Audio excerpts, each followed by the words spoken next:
She is talking tough.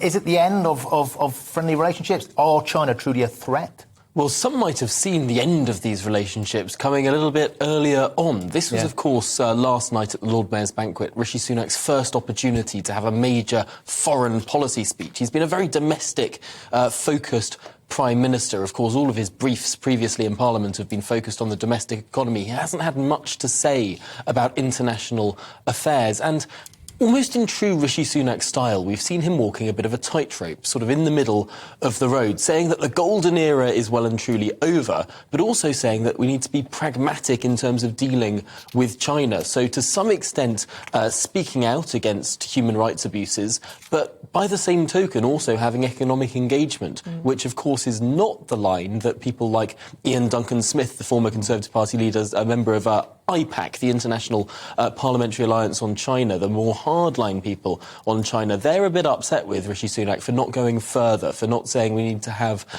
less economic engagement with this power. But ultimately, Rishi Sunak sort of walking halfway between these two positions. And I suppose that increasingly seems to be his position. And I was trying to make that point to the Culture Secretary there, that he is between a rock and a hard place on so many issues at the moment that actually perhaps his technocratic experience is quite beneficial in his role as Prime Minister, that he can be quite pragmatic, that he can try to find a common ground through so many of these difficult issues, whether it be China, whether it be wind farms, whether it be housing, because there are problems left, right and centre for him at the moment. I suppose that could be his criticism, but it could also be his superpower. It certainly could, and we're also seeing that with the online safety bill today. On the one hand, they're taking away the legal but harmful, controversial clauses within it, but on the other hand, they're strengthening it in other areas, putting big obligations on social media companies and keeping a rather vague definition of what is illegal content.